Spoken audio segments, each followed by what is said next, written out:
and on to session 18. I'm going to be building on the past video with a little bit of caution around family and zeitgeists and how certain social circles can kind of form and they have certain pressures to meet a certain standard. Unbeknownst to us, it kind of just gets passed over through time, and how to almost break a habit of thinking if we don't really realize that we're habituated to a way of being. And the stories that I ended off with were kind of ways of trying to break out of a family structure. So I'm going to pause this there, and then I'm going to come back to that in a later future video. But right now, I want to give sort of a happy kind of antidote to that past video. And this is going to be centered around the story of a man named Luqman. In the Quran, he's a man just known as a pious person. He wasn't a prophet, but he had a lot of wisdom, and he's known for his wisdom in the Quran. And he gives advice to his son, and the advice centers around being grateful and establishing prayer, so meditating on some kind of remembrance, and to kind of enjoying good. So it's almost like, okay, so that's where we're stuck. Like when in a postmodern world, like what is good? Like what we just talked about the last video, we're like, you just said we can't label anything as good because then we kind of get stuck there as a standard. So what is good? And this is almost dependent on who your circle of friends are. So if I, for example, am in school, let's assume I'm in grade 8 or a little bit younger, and I'm new, so I don't really know what friends to make yet. I might be somebody who just kind of keeps to myself and maybe just observe. So I don't really have friends. I'm just kind of observing, like, who's in my class, what are their kind of, maybe what are their styles like? Maybe that'll tell me something about who they are. What are some other things they talk about with their peers? And then from there, I can maybe say, like, who do I have anything in common with? And then from there, you decide, okay, well, you know what? I'm going to have to start somewhere. So I'm going to find out something that maybe I have. And then I'll say, hey, you know what? I have something like that at home that my friend bought for me or my neighbor bought for me. Um, when did you get yours? Or something like that. So just kind of like a very, very general, very non-threatening way of kind of inviting yourself into a conversation or into kind of a peer group. So from there, you can almost decide it's going to take a while, but eventually you'll get to a point where you're working on some kind of goal, some kind of, especially as you're leaving um, elementary school and going into high school. It might be like, what classes do I take? What schools am I going to be going to? Not everybody tends to go to the same school after the elementary school that they were at. Um, from grade 5 and 6, it might be something around just like understanding your physical and secondary kind of sexual development. So it might be, what clothes are fitting. So all these really subtle changes, they're really mini goals. We don't think of them as goals when we're in the process. It's almost just like I have all this change happening and I'm trying to grapple with it. I'm trying to be accepted and accept others in my peer group. I don't know what a goal is. So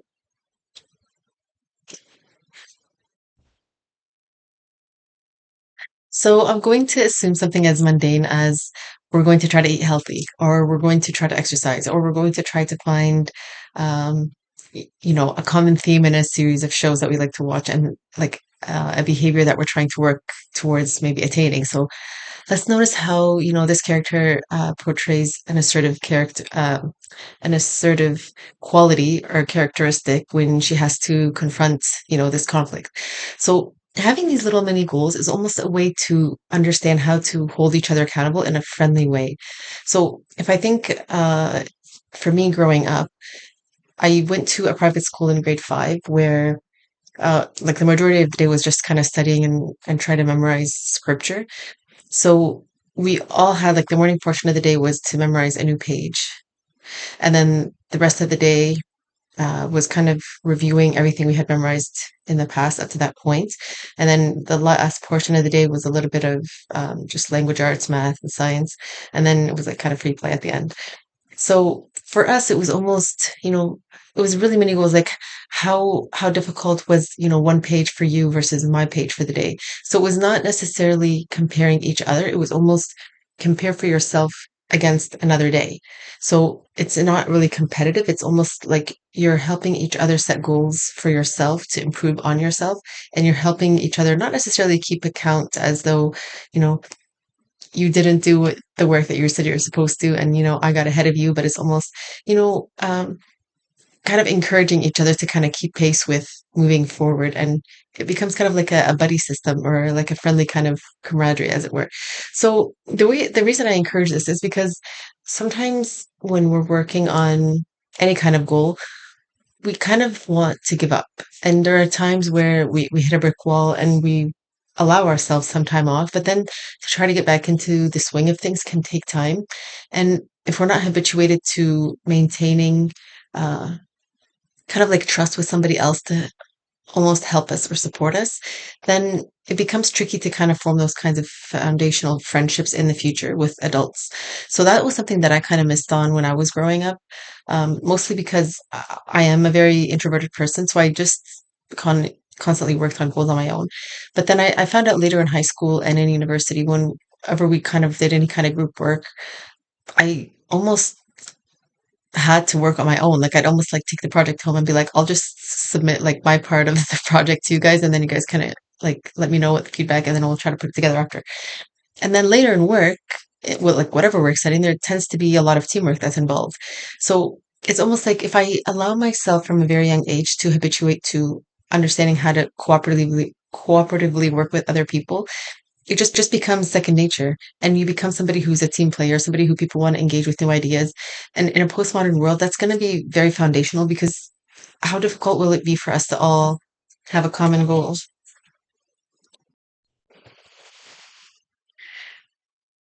So a very foundational common goal that you can think of having with somebody, regardless of any kind of walk of life they might have or that you might be coming from, is gratitude, is to be thankful. So that was the first kind of advice that Luqman gave to his son was, uh, so the verse says, we verily gave Luqman wisdom, and it's to be grateful to God.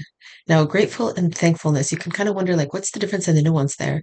And grateful tends to be kind of like a state of being. So anything that happens that's like kind of a happy instance in your life, you think, oh man, like man, I'm so like you just feel that gratefulness, like I'm happy to this otherworldly being that's existing and kind of creating this happy consequence in my life. And then if you have something that's almost negative in your life, you're thankful that it wasn't worse. So it's almost like, oh my gosh, it could have been so much worse. So it's you're thankful that something specific to you is what it is, right? And then you're still in a way kind of praising God. So it's almost like you're accepting your deficiency, like your human self, but at the same time, you're acknowledging that everything that I have that's good is attributable to God. And then whatever, I have to work on, I'm still grateful that it's there because it allows me to be human and allows me to almost constantly submit my willpower, as it were, to God. And then God, in that way, aligns with me and facilitates my life further.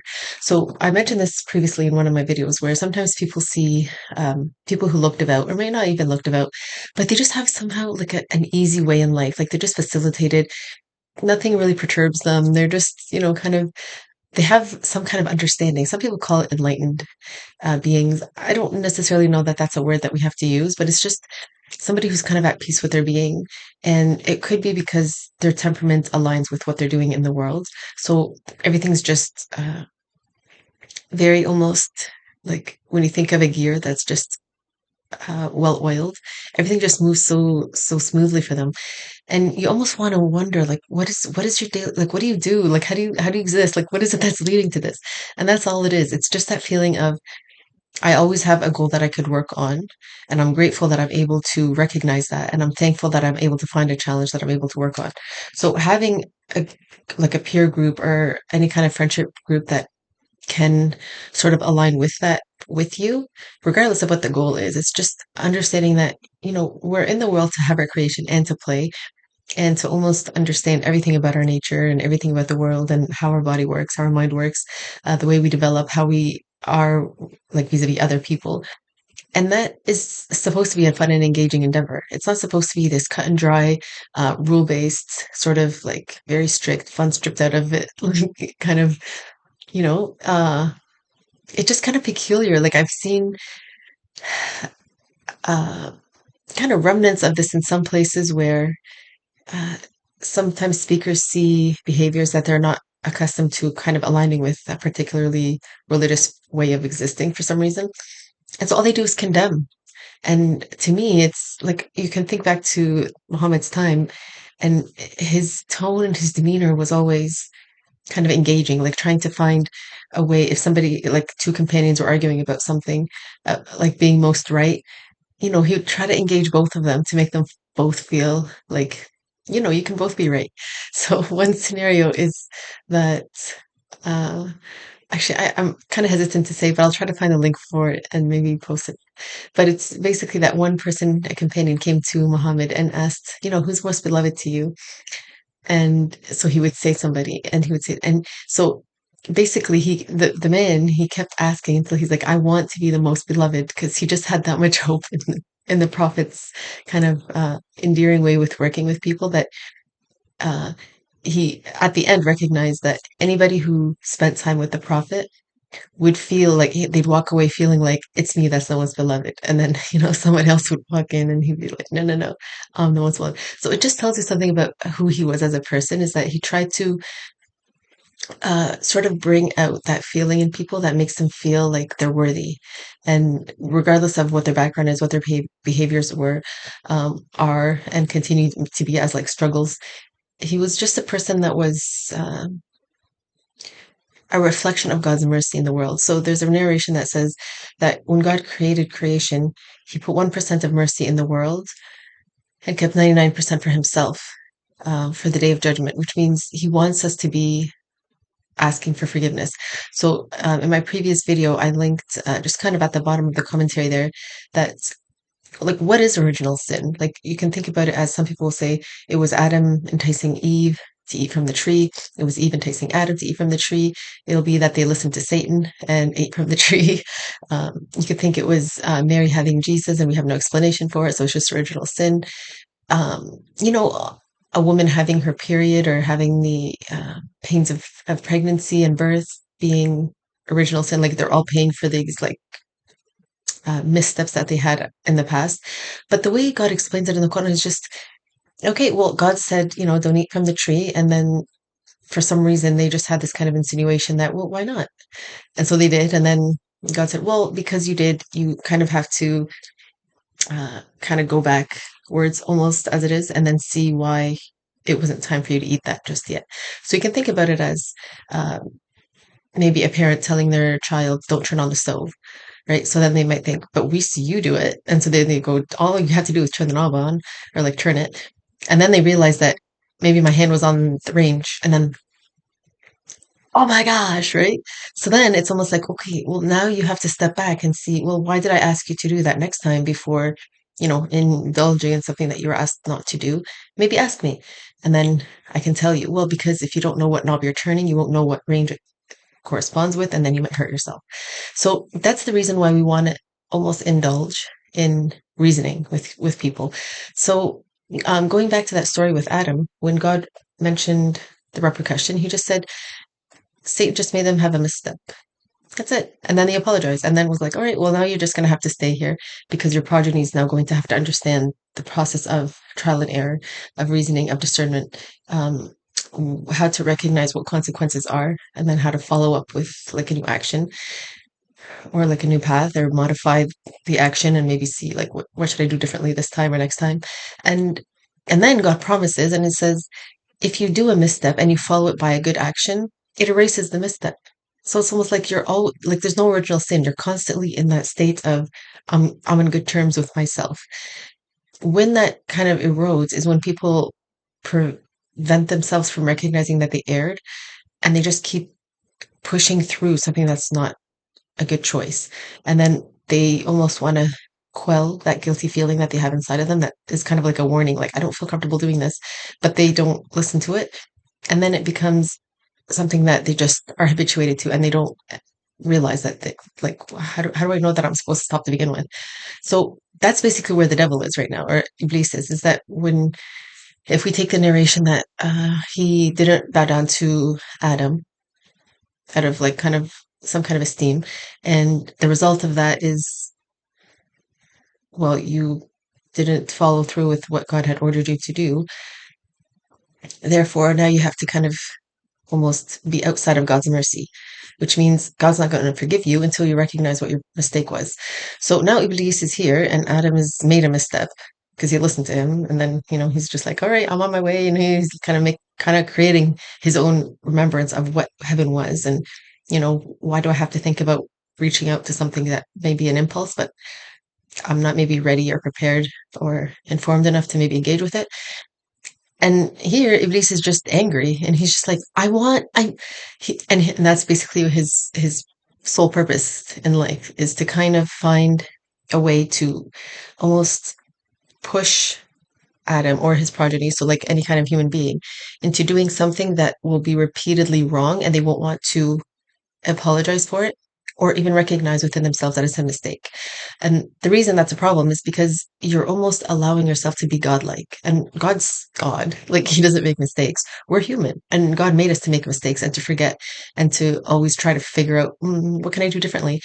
And then angels are there almost to help us remember, like, if something is looking like it's an inspired idea, like, maybe I should try this, they'll be there to almost guide you. If you keep remembering, like, oh my God, help me, and you're just thinking that in your mind, you'll find a way that the angels will kind of go, because angels love to go where God is praised.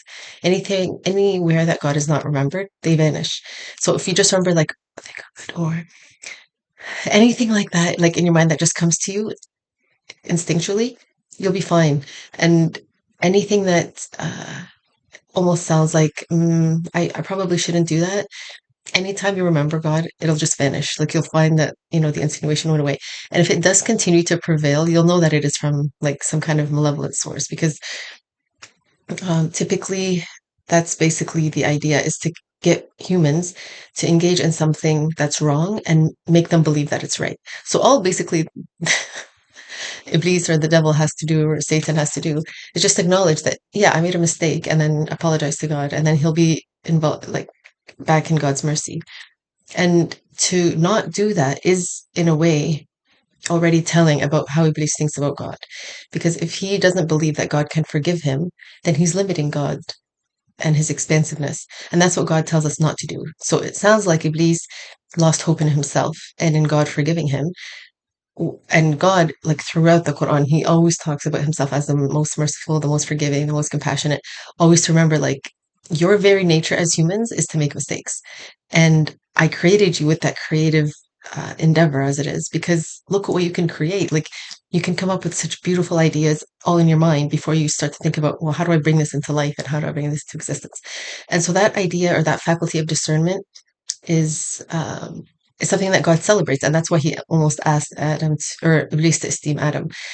So that's all. I want to stress the idea of understanding how God is forgiving, because anytime you think about God, like, this idea of ineffable is very difficult to almost put into words, because it's almost saying I have to have an idea about what God is, and in doing that, I already am stuck.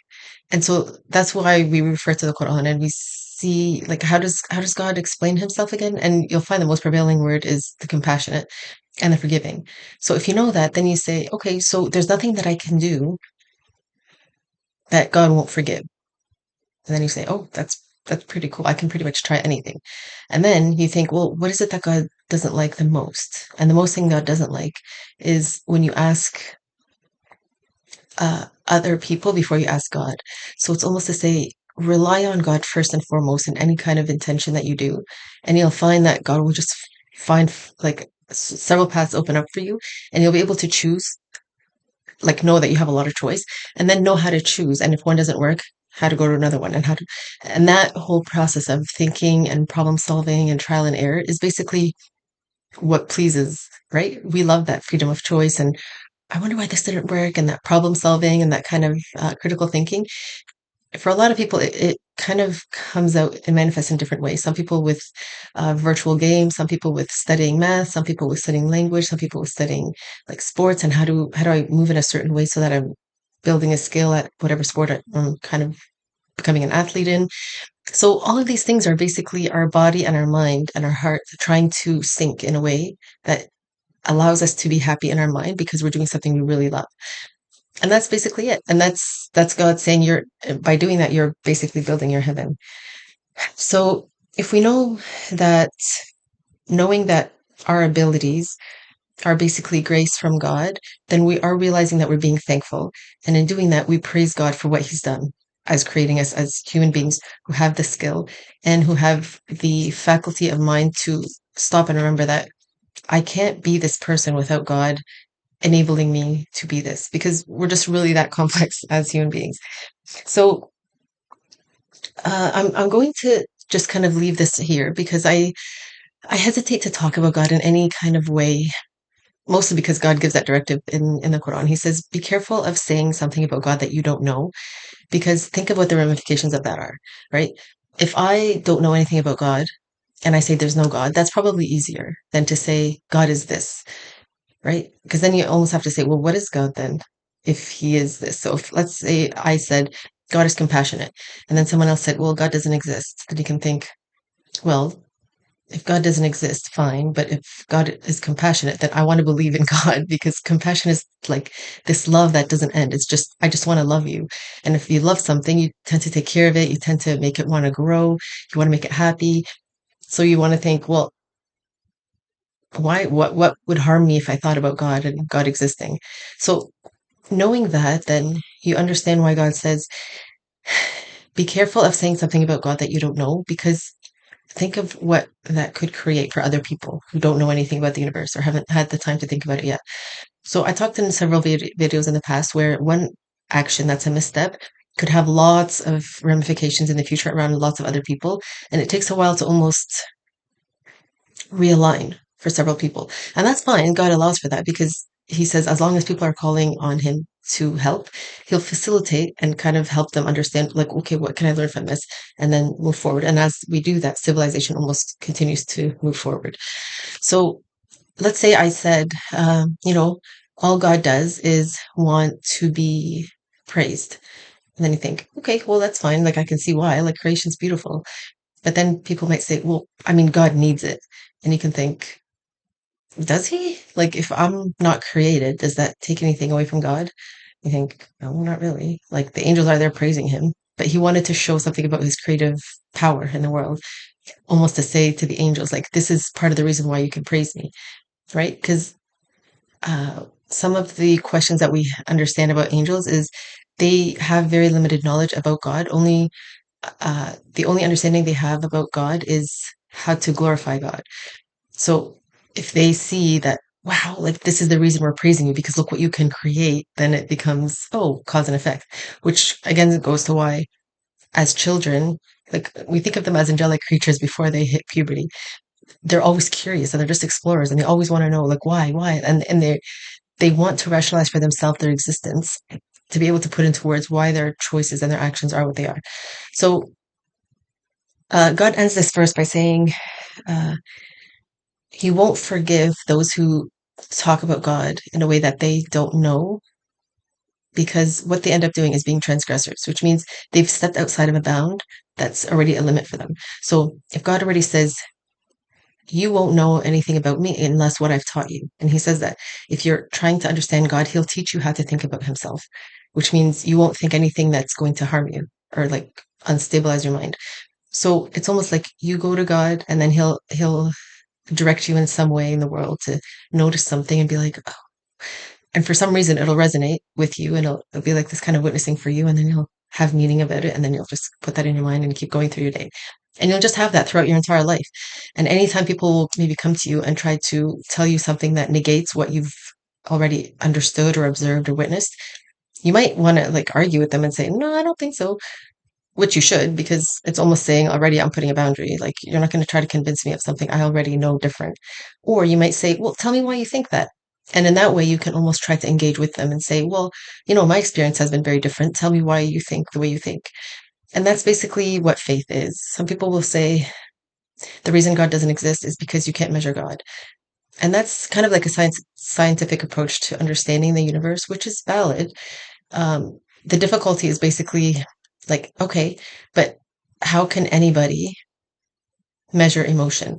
So if I'm a scientist and you're somebody who's on a roller coaster, I can see naturally that you're experiencing joy, maybe excitement, maybe exuberance, maybe a little bit of happy stress, which makes you want to scream with joy, right? So I can say, yeah, you are somebody who looks like you're happy, right? Now let's pretend I'm still that scientist, and now you're sitting, um, uh, kind of like on a bench just along a lake, right? Maybe you're just kind of staring into space. Can I know anything about your emotion? Not even close. I can say maybe you look sad, maybe you look happy, maybe you're thinking, like you're deep in thought, so you're actually very, very happy. Maybe you're sad because you're remembering a moment that happened in the past at that time that maybe won't happen again because one of your friends moved away. It could be all of these things, and the only way I could know as a scientist is to go and sit down next to you and talk with you and say, "Well, how are you feeling?" And then you'll tell me, and then I'll know. So that's basically God saying that only He knows what happens in your heart. And it's very difficult for scientists to measure emotion, even if they try in some ways and succeed. Faith is even deeper than that. So it is impossible for scientists to measure faith. The only thing that measures faith is a person himself with how they engage in life, or herself with how they engage in life. So if I know that I'm somebody who needs that kind of like adrenaline in my life every once in a while. And I've learned that when I go exercise and I run really, really fast on the treadmill and then slow down and then run really fast, it's called this kind of interval. So you go high and then you slow down and then because you catch your breath and then you want to start again. And what that does is it just gives your brain like this burst of oxygen and it makes you feel really happy, right? But doing that actually hurts your body if you're not doing it on like a treadmill that's supposed to help your body take that impact without hurting your skeletal form, without hurting your knees, and if you have proper shoes so that you're supporting your body in a healthy way. So if you're doing that exercise and then you find that after a while your body can't kind of take that kind of impact anymore, you might be like, oh man, there's nothing I can do now, and you might kind of give up, and then you're just kind of like, well, now what? So you're going to want to find other ways to kind of get that adrenaline in your body. And you're going to want to have faith that God didn't take that away from you for bad reason. Maybe it's because, well, in your family, maybe you had some kind of illness that affects your bones. So if you don't stop doing what you're doing, when you get older, it's actually going to be very hard for you to move and you might have to be in a wheelchair. So now you have to find something else. So then you might think, okay, so let me think about swimming. Swimming is very easy. You'll still get all that oxygen in your brain and it's not hurting your bones at all. Right. So now you're being kind of diverse and varied with what your activities are and how you're engaging with the world and what you're learning about yourself. So anytime that's basically the underlining idea with trying to meet somebody else halfway. So learning first of all what your own likes are, and then understanding, well, I want to get to know somebody and I want them to get to know me, and it has to be this kind of gradual understanding of give and take. So you're not giving all of yourself for them so that they can basically use you, but you're not expecting them to do that to you, because then, well, you have no friend. They're not going to feel safe telling you a truth because they'll be like, well, you're just going to bully me and say no. Right. So it's always that middle way, in which case you kind of learn together and you're building diverse ideas about each other. And then what you both like to do together, what you like to do separately, what you can allow yourself to do together, but separately. So, maybe we're getting together and we're having ice cream, but you don't want ice cream. So maybe you'll buy a hot dog and I'll have ice cream. Right. So it doesn't always have to be that you're having the same thing all the time together, because you're allowed to have different likes. And then from there, understanding that regardless of what you have in common as like hobbies or interests, the fact that you can appreciate that the universe exists with some kind of spring being that's holding it all together and is helping all of creation, whether human, animal, or jinn, try to align in kind of like an ethical way, then that's it. You won't feel like you have to tell somebody, don't do that because God said don't do that. It's just a different approach where it's, I wonder why you're doing that, right? And in that way, they'll start to think for themselves, like, oh, wait, I should probably think about like What is my choice? And then in doing that, they're already asking for inspiration from angels and from God. And then that's it. You don't have to kind of chastise and say, no, that's going to take you to hell, or God said, don't do that. Because then we're going into a realm of knowledge that only God has, which is you don't know what that person's goal is or what their subconscious and history is and why they need to make the choice that they're making because they need to learn something very different from you, right? Your goal might be different. Even if you're both working on the same goal, you still might approach how you get to that goal very, very differently. So knowing that is probably what I think I missed about understanding how to work as like a team kind of team player as it is. So uh, I mean, it's something I look forward to doing, finding a job. Maybe I've become a very, very independent person where I need to figure out how to build that skill in myself. Sometimes it's good to find jobs that kind of align with your temperament or your personality trait. And some people do that. Like sometimes you'll find people who uh, have jobs that are very, it's kind of like casework. Sometimes you just have to do projects for other people. And then once that project is finished, then they just hand it back. And then maybe sometimes you just have to have some kind of conversation back and forth about, why they did what they did. So something to keep in mind, hopefully something to kind of augment why, uh, or kind of appendix, why it's important to first have boundaries about what your actual personality and goal is, and then who to allow to kind of affect you, and then how to build uh, kind of like a peer group or a support group or people that are your friends that you can call your friends and what to maintain as friends who are going to help you stand up for who you want to be and who won't sabotage you behind your back, right? Because if you have friends who you're trying to work to a goal and they're making it look like they're doing the same thing but on their own, and then when you're not together, they talk bad about your back, then that's not a friend at all, right? They're actually harming you. And it's better that you actually don't be friends. So I'm going to leave it at that. And then when we come back to the next session, I'm going to talk about the idea of Sheba and Solomon, where it looks like that's what happened. At the very beginning, her relationship, she was a queen and she used to worship the sun. And Solomon had this massive kingdom because he asked God for this kingdom that wouldn't be something that's given to anybody after him. And so we can understand what he would have asked as just knowledge. So it's not that is somebody who's going to become God, but it's almost he has such a deep understanding of God in the universe that it's almost like he would be called a king, right? And we know above that, God is the King of Kings. So if you have a queen and a king, right, they're already very powerful people with like massive kingdoms and maybe a lot of people who like them and who are happy to follow them. And then how do they get together? Because then it's almost like, well, we already have populations that are very different who maybe understand the world very differently. How are they supposed to somehow engage with each other? So we'll work on that next time.